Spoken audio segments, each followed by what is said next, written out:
Ladies and gentlemen, welcome back. It's my pleasure to soon bring on stage here our next presenter, Sean David Morton. Sean is no stranger to the International UFO Congress. Dare I say he may be our favorite guy on prophecy and what's to come. But guess what? Sean is now an author of a fabulous new book, The Black Seraph. Now, this book is kind of, Da Vinci meets James Bond. Can we say that? It's climbing on the Amazon bestseller list. I haven't read it yet, so I can't tell you personally that it's a great read, but Sean says it's a great read. And I'm sure it is. And he'll meet with you at the author table outside. At the end of his presentation, you'll be able to get the book and get it autographed, and we all know that that increases value immensely. But now, let's hear a little bit about prophecy and UFOs. Sean David Morton. Thank you, Bob. Thanks a lot, buddy. Thank you. Greetings, Earthlings. Nice to see you. They told me not to actually stand behind the podium, I guess, because it makes you look too much like Mussolini or Hitler or something. It's there we go. I'd always want to come to a UFO conference very much like Buddha would do some of his diatribes by simply placing a rose up on the podium and walking away and allowing the students to meditate on it. I always thought that the best way to do one of these was just to walk up and say, UFOs, duh, and then just walk away. And I thought that would be the best presentation. They told me not to stand behind this because of the cameras, but it seems to be ubiquitous and has taken up the entire stage here. So, also, at the end of this, I'd like to open it up to some questions from the audience because I think monologues are dictatorial and ultimately fascist and lead to Republican administrations. Therefore, I would... and I'll throw in some George Bush impressions for you later. Put on a little hat. Dance for you. All right, so here we go. People said, what are you talking about? And I said, about 90 minutes. So where do we start with this? I think the best thing for me, this is the great thing about coming to the UFO Congress. First off, I love Laughlin. I love the beauty and the majesty of this place. I love the ditch is pretty much what I like, and so it's always a lot of fun to come to Laughlin. It's like Reno without all the glamour, which is what's so wonderful about it. So anyway, UFOs and prophecy. I guess you would say that there are two topics in history that in modern day are, because I look at it this way, that here we have two topics that deal with probably what is the two most fascinating subjects to mankind, which is what's going to happen in the future, and of course, are we alone in the universe, which are the two, I think, greatest topics ever. And in the Bible, you had UFOs all through the Bible, and I am of the opinion and contention that nothing is really happening today that wasn't happening 2,000, 3,000, 4,000, 5,000 years or so ago. However, in the old days, when Elijah or Ezekiel spoke to wheels within wheels or whirlwinds or spinning chariots of fire, it became sacred text and sacred scriptures. And today, it basically winds up on page 3 of the Weekly World News, which is kind of a drag. But the idea behind this is that if we go back, let me just take a process here, because I get to talk about my two favorite subjects, which are UFOs and prophecy at the same time. And I'd like to relate to you some lore from a number of UFO cases that I've researched, and some UFO prophecies, if you will. And I might also add that UFO prophecies have been notoriously off in a lot of different ways. There does seem to be some agenda that seems to be laid down where in order for humans to be convinced to do whatever it is the extraterrestrials, and for whatever agenda they have, they want to convince us to do whatever it is they want us to do. They seem to tell us a number of stories of things that aren't quite true, kind of like tricking the bear into the cage with a piece of meat, if you will, so that the bear can then be tagged and then released somewhere else. So if we go back into the Bible, probably some of the most fascinating things that have to do with UFOs and prophecies there have everything to do with either Moses and the children of Israel being actually led out of the land of Egypt by some sort of extraterrestrial craft, what seemed to be a pillar of fire by night and a cloud of smoke by day. It was also called the Rock of Ages. It was called the Flying Mountain of God. It was a nonstop presence for the Hebrew people at the time, which sort of gives you a little bit more sympathy for Moses, because here's Moses trying to actually give them directions. I have some Jewish friends that are constantly getting lost and constantly saying, well, we're on Jewish time, and where we're supposed to be someplace in half an hour, and it takes them about 2 hours. And I was saying, well, yeah, the trip into the desert to the land of Canaan was supposed to be, about a year and a half, and it lasted 40. So, no wonder they were wandering from place to place. So, and then if you look throughout the Old Testament, you then find that with the prophecies of Elijah, and of course Elijah goes up to heaven in a flaming chariot, the prophecies of Ezekiel, probably some of the most famous, where Ezekiel is actually pulled up by some kind of tractor beam, and actually talks about, I therefore forsooth shat my garments by being pulled up above the earth, which I always thought was a very funny biblical reference. And moving forward all the way into the book of Revelation, into John the Revelator, where it's sort of a letter from Jesus Christ, if you will, at that point to actually show what the end of the world actually looks like. We're still decoding many of the biblical prophecies, and of course the challenge for the Old Testament prophets was, and by the way, prophecy then meant, or a prophet meant singer of righteousness. It was somebody that specifically was given information and then would break that information down into a song or a lyric format. So literally the prophets of the Old Testament were the American Idol contestants of their day. I guess that would be a best way to put it. I don't know what that would make Simon Cowell, maybe the Pharisees or something. But they would actually break the prophecies down into song and divide them up into song verses. So King David had a hit song about how Saul has killed his thousands and David has killed his tens of thousands. King Solomon was a rock star of the day because he was constantly coming up with various songs and cute little tunes and ditties to be able to put spiritual enlightenment and spiritual wisdom into. So the fascinating thing about the Old Testament prophecies and scriptures is that in the Old Testament you have a body of work that is basically God told me and I'm telling you. In other words, it was a direct transmission of information. And primarily what the prophets would do is that, and let me just lay out what I think is the structure of the Old Testament. You have a series of laws and codes that are laid out by Moses, either given to him on the mountain of Sinai, which is not at the place where we think it is. Actually, the children of Israel or the Israelites did not escape from Luxor. There's far more biblical and archaeological evidence now that they actually escaped from Heliopolis or Cairo, that they never crossed the Red Sea, but in fact they crossed the Reed Sea, which is a clump of marshes in the Nile Delta outside of Egypt, and that the true mountain that Moses came down from was not in fact in Sinai or Mount Moses where we think it is today, but was in fact a mountain range near Petra, which is today in modern day Jordan. So the fascinating thing about what I think the Bible was laid out as is that here is a great deal of information coming from some superintelligence, possibly extraterrestrial source of some kind. You have different names for God or the Creator. You have Elohim, which means those who came from the sky, as an example, showing once again that it was believed that there was some kind of group of beings or individuals that were somehow responsible for planting a very specific racial seed here that was to evolve and eventually take over the world and do certain things. You then have the laws and codes of the Bible, the Ten Commandments, the A, B's, and C's of how you set up a society, how you set up a civilization. I might add that some of the things that were not provided for in the original laws and codes were bankers, lawyers, and politicians.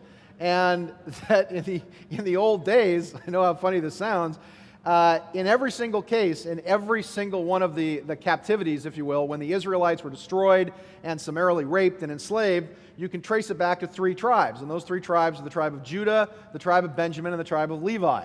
The Levites specifically were the priests, which means they were the judges. And as judges, it meant that if you had a law, or a constitution, if you will, or a body of laws that were actually laid down by God, you no longer needed politicians to meet every day or every week or every year or however to actually change those laws. All you would need specifically would be judges to judge the rightness or to judge whether or not a person was full of guile or not full of guile, guilty or not guilty, when they actually performed a particular act. Therefore, you didn't need politicians changing laws every other day.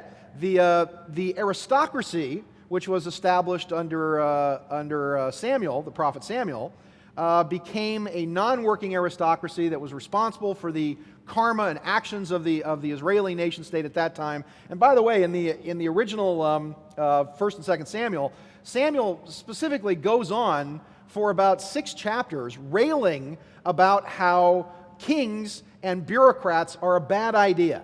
And the Israelites come to Samuel and they say, well, we want a king, whining away. We want to be like the Philistines. We want to be like everybody else. And Samuel said, no, you don't. You got a much better system of government. You've got a populous system of government. All of you are divided up by tribes. It's decentralized. You have far more power over your life and your existence. And then he goes on and gives a series of reasons as to why they don't want a king, saying that one man will be responsible for your karma, one man can take you to war, you'll have a non-working aristocracy that will literally eat and suck the life out of your people, you'll have a government that will be unresponsive to the people, etc., etc., etc. And finally, in the end, God said, okay, they want a king, give them a king. This will teach them. And they gave him at first Saul, who then went completely dog nuts insane. And then, of course, David, who then plunged Israel into war for virtually the rest of his kingship. And actually, if you look at it, they only had pretty much 3 good kings. David was kind of good for the first part, and then, of course, he boofed Bathsheba, and he had a whole Bill and Hillary Clinton kind of controversy going on at that time where Monica Bathsheba was in the Oval Office and doing bad things to King Bill, David, whatever. And so it's a very interesting thing that's sort of repeating in our history. But actually, the oddest thing is that King David was punished the most severely by the prophet Samuel when Samuel told him to go to a specific place, and that after this particular battle, he was to kill everything, to kill the men, kill the women, kill the children, and kill all the animals. And what happened was that David killed everybody, but took the animals and brought the animals back, and Samuel comes along and busts into the king's palace with a stick and starts chasing David around, just beating the living snot out of David with a stick. If you can imagine this, imagine Chief Justice Roberts of the Supreme Court busting into the White House one day with a birchwood stick or something and giving Bush a good tanning. Of course, he probably deserve it, I guess, but it's... Imagine that same type of situation where Samuel said, you didn't do what the Almighty told you to do. And he said, yes, I did. He said, no, you didn't kill the animals. And he said, why should I have killed the animals? And he said, don't you get it that those people were having sex with the animals, which is probably why animals attack. There's some guy out there riling them up somewhere. Or having sex with the animals, and now you've brought the animals back into the flocks of Israel, and they have, in fact, now diseased the flocks of Israel, which means we've got to wipe out all the flocks, which means people are going to go hungry, and therefore the curse on you is that Israel will now be at war for the rest of your days. And it was.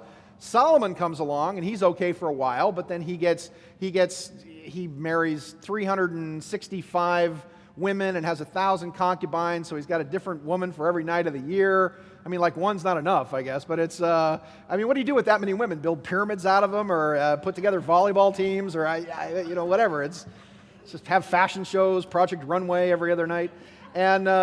And then Solomon was involved in a whole series of controversies.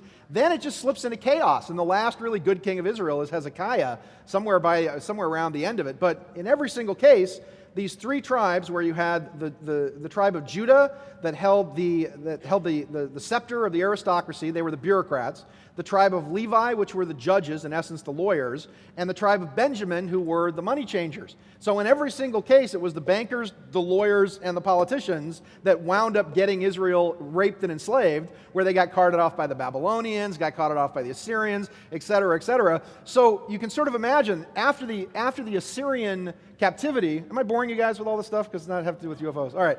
after the Assyrian captivity, there's 10 tribes that just kind of disappear into antiquity. They disappear into the Caucasus Mountains. They become the tribe of Rus, or the blonde ones, or Russia. They become the Gauls. They become the Celts. They become all of these northern European tribes. And it was kind of like they said to these 3 tribes, they said to the bankers, lawyers, and the politicians, you just wait here. We're going to go on ahead. You just wait here. We'll be right back for you. And then it's like, oh boy, glad we got rid of those guys, and moved up into northern Europe and founded what were very much the Therias, very much the European races.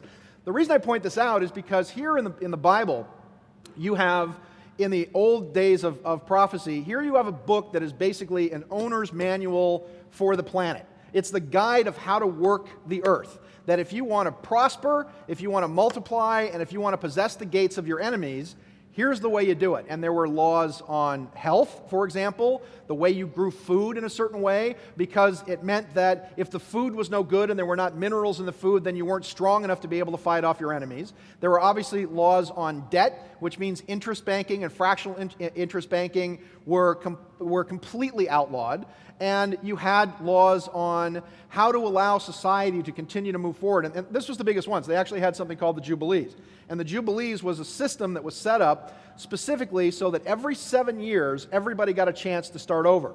And one of the things that I've learned in my studies of economics and my trading in the foreign exchange markets, and the phenomenal success I've had with picking stocks in the stock market, and now the success that I'm having, and I'll talk a little bit about that through the talk about, I'm actually using the remote viewing techniques that I pioneered and have been working on for the last, like 25 years or so. I'm now using those techniques to actually predict trends on currency, and I'm trading in the foreign exchange market. And we started with, back in about March or so, with a virtual $1 million, kind of, monopoly funny money, if you will. We started with a virtual $1 million. In a couple of months, we made about a 250% profit in the foreign exchange markets, and then we opened it up to some core people that subscribed to my newsletter, and we called it the Delphi Associates Investment Group. And what this was for is to allow actors and directors and writers and artists and people in Los Angeles who get money in large chunks, if you will, don't want to have to go back to work to the 9-to-5 grind. And part of the stipulations of the club is that if you came in, you had to donate at least 10% of whatever it is we made for you to some kind of charity or do something good with that money, and at the same time try to devote your life, if we could just pay your monthly nut of rent and bills and whatever, devote your life to doing something positive and getting ready for the many changes that we see coming later this year and into 2008 and all the way up into 2012. We also just got our certification by Price Waterhouse, where Price Waterhouse came in, did an audit on the accounts, and showed that over the course of, I think when we first opened it up in June with about $35,000, up until November, that we showed a booked profit on the entire account of approximately 117%. And the great thing about this is that now we're managing about, we've got 4 accounts now, and we started with about $35,000, and now we've got about 90 or so people in the account, so now we're managing about $4.5 million, doing exceptionally well. I mean, making a very substantial profit. I mean, it's not unusual for us to come up with anywhere between a 15 to 17% profit per month, which is actually pretty good. And I mention that specifically because in the laws of the Old Testament, my study of these laws, I've noticed that stock markets and financial markets run in 7-year cycles, which is, of course, the cycle of 7 days and 7 years in the Bible, that the stock market actually runs on the new moon or lunar cycles, which is actually the Jewish calendar, and that one of the things that they put into play at that time was what they called the Jubilee system. And the Jubilee system was that every 7 years, you repudiated all debt, which means you could not borrow money that it would take you more than 7 years to repay. You freed all petty criminals, which means that unless you were stoned, or at least or unless the punishment was death for a crime, that you could not spend more than 7 years in jail for any particular offense. That you freed the criminals, you freed the slaves, and at that time what they called slaves were actually contractual servants. If you go to a company and you sign a contract, you usually would sign a contract for a 7-year workspace, but you free the slaves, you free the petty criminals, you repudiate all contracts, then you actually let the land lie fallow for 1 year, which means you plow all the crops under and you let the soil rest, because it breaks the pest cycle and it brings the nutrients and the minerals and the energy, if you will, back to the soil, so that the food you eat is mighty, so that the people are mighty, so that they can then defend the land. 7 times 7 is what?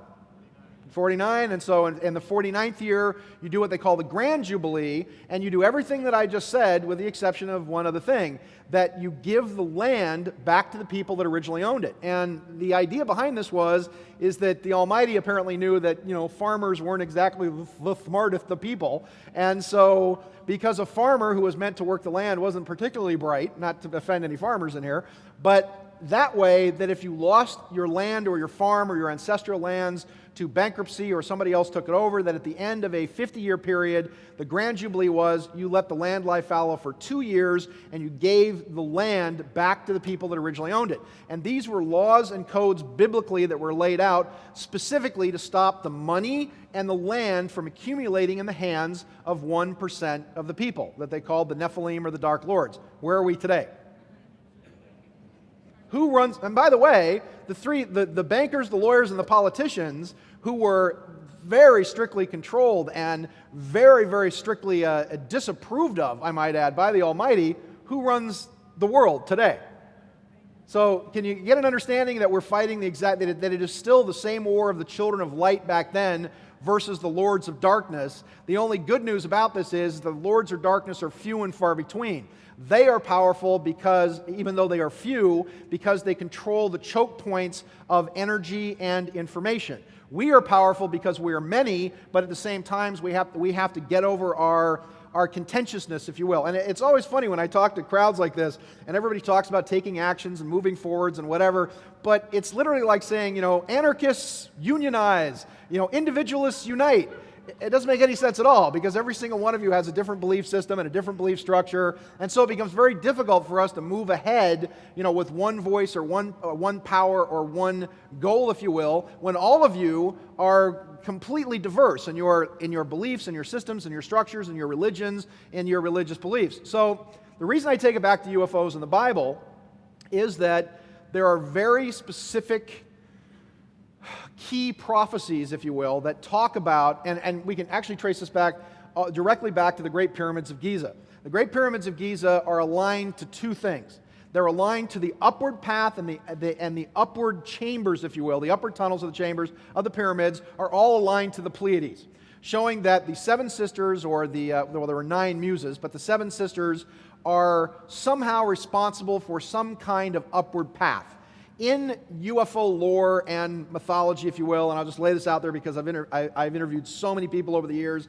I had a national radio show for a couple of years. We did a huge UFO documentary back in 1990 where we collected 600 hours of footage with, scientists, contactees, abductees, researchers. Somebody had a dog barked at a UFO. We went out and interviewed the dog. And of course, then I did the pilot for sightings, and I put together the Area 51 piece for sightings, and then on UPN, the guy that owned UPN walked me into the office, and we started up a little show called Strange Universe at that time, and I was good friends with Bill Siegel, who was actually the owner of the network. He actually owned Chris Craft, that owned UPN at that time, and so we had a little show called Strange Universe on the air for a bit, from working on Unsolved Mysteries and trying to get people like Stephen Greer and Billy Meyer and all these people on Unsolved Mysteries and having friends there, and just trying to be involved in the film and entertainment business, and trying to get everything that we're talking about here and trying to sugarcoat it enough so that you can get at least your executive producer to swallow it, so that you can then go out and do something that actually then informs people. Things like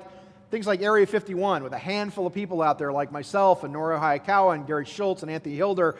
Just a bunch of us sleeping out in the dirt on Wednesday nights, filming these weird craft, became this gigantic thing in the 1990s, where I took Dean Devlin out there, and he wound up making Independence Day all about Area 51, and Betty Thomas, who was a big director and an actress, and some celebrity friends of mine, from going to Puerto Rico in 96 and doing one of the first stories on the Chupacabra and running through the weeds with the Puerto Rican National Guard. And of course, I'm the funny white kid in the middle of the night running through this 3-foot-tall rainforest. And of course, they don't give me a gun or a knife, I notice. And these blood-sucking Chupacabras are bouncing around through the weeds.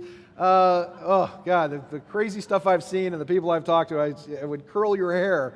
So it curls my wife's hair on a daily basis, and she didn't. I'm not sure she believed half the stuff I ever told her until we got married, and she started meeting some of these people that I knew, and she'd just shake her head, going, "You really know all these people? You really have done all this stuff? That's amazing." So in our taking all this information and getting it out there to you, and I'm sorry, I'm not going from point A to point B. You ever seen a cat walk in a straight line? That's kind of how I tell a story. It's you know the cat's going to come, but he stretches, and then he goes over here, and then he yawns, and then he falls down asleep, and then eventually he gets to you. And so pardon me if I'm telling a lot of different stories. I have to tell this story, to tell that story, to tell this other story, to then drop back and pass and tell that story. So that's kind of the way it's working here. But all this phenomenon and all the things that we've tried to popularize, again, going back to the biblical aspect of this, is that here you have, once again, the Old Testament that has a series of laws and codes that, and let me tell you, let me sum up the Bible for you. Here's the laws and codes, here's the rules to live by, here's the ultimate secret, to use the popular aspect. Here's how you prosper, here's how you possess the gates of your enemies, here's how you, as the story of Jabez goes, expand your territory, so to speak. These are the laws, these are the rules, these are how you use them and how you do them. Most of these had to do with banking, a large majority had to do with government, and a smaller majority had to do with personal behavior or so. Now, if you get priests standing up in the pulpit, they are literally the Pat Robertsons and the Jerry Falwells and these guys are the whores of Babylon. Why? Because they can't teach you the truth. You know why? Because the government will yank their 501c3s. The government will basically yank their tax-exempt status, so they can't, by law anymore, actually teach you the truth or teach you what's really going on. Are you with me? Can I get an amen on that? There we go. There's my people. So you have to come to things like this, to actually find out the truth and what's really going on. So let me sum up the Bible for you. Here's the laws and codes. Here's the rules you're supposed to obey. The children of Israel obey those laws and codes. They get mighty. They possess the gates of their enemies. They prosper. All these great things happen to them. Then they disobey them, and they're raped and enslaved. Then in that state of slavery, they relearn the laws and codes again, the ultimate secret, if you will. They become mighty again. They break the chains of slavery, and then they become mighty once more. Then they forget all about it, and then they're raped and enslaved once again. And that's it. And what the prophets do is the prophets come along and say, hey, if you do A, if you go down the road you're going down, you're going to get to where you're going. If you do A, B, and C, then X, Y, and Z are going to be the ultimate results. Very rarely do people ask Isaiah or Ezekiel or Daniel or Shadrach, Meshach, and Abednego, who walked through the fire to and fro. Very rarely do they ask them, well, how's my stock going to do next week? Or what's the price of gold going to be in May? They're not usually asked those particular questions. Although you have people like Joseph, who interprets the dream for Pharaoh, who talks about the 7 fat cows and the 7 thin cows, and is made a Pharaoh of Egypt literally because he gives the king a series of economic projections and predictions, specifically the stock market of its day, if you will, gives him information that allows him to prepare the nation state for a series of famines that were coming. So that's the Bible. The Bible is the laws and codes. When they're obeyed, you're strong and mighty. When you're disobeyed, you're raped and enslaved. It goes from a knowledge of spiritual, it goes from slavery, and from slavery and oppression becomes a need for spiritual truth. From spiritual truth comes the need to know and the curiosity to learn those laws and codes. From the laws and codes comes strength. From strength comes might. From might comes freedom. From freedom and spirituality comes prosperity. From prosperity comes materialism. From materialism comes complacency. From complacency comes apathy. And from apathy comes slavery again. Where are we on that wheel right now? Can you get me? All right. So let me move this into the UFO aspect of this, because it's going through the Bible now that I've summed that up, if you will. There are very few people that I found, and I'm sure there's got to be more out there than the people that I've talked to, but there were very few people in the UFO mythology or lore, if you will, that actually, I guess, dealt in prophecy. And one of the first people that we talked to he'd been around obviously for a long time, and you're going to hear Michael Horn come up here a little bit later on, and I hope he talks more about the Enoch or Henoch prophecies, because I know they're still debating the Billy Meyer case. They're still going on and on about, did he take pictures of models, and there's still and I think more people are just kind of angry at the irascibility of Billy Meyer and kind of the Figu group than they are about the actual proof. We met Billy in 1990, we'd heard a lot of things about him. He was very nice. He was very pleasant to us. I became very good friends with his son, Methuselah. Methuselah and I actually went to Disneyland together. And it was very windy that day, and we actually watched a guy get hit by a tree right by the Ferrybook Castle. And I bought Methuselah a cowboy hat, which I swear in 10 years or so he's never taken off. Every picture he's got this black cowboy hat on. So I became very good friends with the Meyer family at the time. And Meyer's case, this phase of his case, which began in 1975, had a series of prophecies and a series of predictions that came along with the case.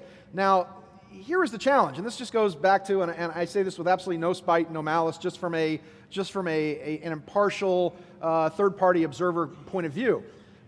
You would think that the idea behind giving somebody prophecies is to not only be able to go out and predict the future, if you will, so that you can prove that the information you have is somehow from on high, is somehow from some superior source, but to kind of prove your case at the same time. And in the case of Billy Meyer, Billy was given a body of prophecies, a body of information, if you will. And he was given this body of information, and instead of Billy not hiding his light under a bushel, instead of Billy, screaming it from the mountaintops, instead of Billy talking about all this stuff, he then took those prophecies and locked them in a safe in Switzerland. Lock them in a safe, lock them in a box, and this just has to do with kind of the irascibility of the Swiss. Anybody that's ever traveled through Europe, the Swiss make the French look like people from the South. I mean, it's just, the Swiss make the French. You think people in France are rude? You can literally be walking down a street in in Switzerland, and people will come up to you and say, "So what are you doing here? May I see your papers, please?" And that's like the milkman. It's not even a cop. It's people checking your papers on the streets in Switzerland, just if you look unusual while you're there. So Billy puts the prophecies in a bank vault with a time code on it and the whole thing, so that he has a list of when he actually takes these out. And when one of his prophecies would come true, and I'm sure Michael Horn will correct me if I'm wrong on this, he would then march out the prophecy with the piece of paper and say, "Look, here's where I predicted this particular thing." And so after the fact, they could say, okay, so he was the ultimate, in Greek mythology, he would be known as Epimetheus. There were two great gods in Greek mythology: Prometheus, who was the one that could predict the future and was the god of light and the god of the sun, and was the one who came and stole fire from Olympus to give to human beings. And he had a brother that everybody kind of hated in Olympus, who was kind of this grumpy Eeyore-type character named Epimetheus. Epimetheus had 20/20 hindsight. And he would sit there, he would be the god who would sit there and say, "I told you so, I said this was going to happen, and it happened, look what happened." So none of the gods really liked Epimetheus much. And tell you the truth, nobody likes anybody saying, "I told you so," or likes a know-it-all. Therefore, Meyer did both. He came out and said, "Look, here's where I predicted this. It was locked in the vault. Ha-ha, see, I was right." Then he put it back in the vault until the next prediction would come true. And the only reason that we actually had any of the prophecies whatsoever is because Wendell Stevens, when he was first investigating the case in the 1970s, had the wherewithal, if you will, to sneak a look at some of these prophecies, write a number of these prophecies down, and get those prophecies out to the public. Now, I might also point out that one of the things Meyer did do is that early on in this, he drew attention to the ozone layer, and he drew attention to the idea that atomic testing around the world was actually knocking the planet slightly off kilter, that the ozone layer was being damaged by our technology, that as the ozone got thinner and thinner and thinner, that the human lifespan would begin to decay, and this was something looking off into the future, was something that he tried to write letters to political leaders, letters at Harvard.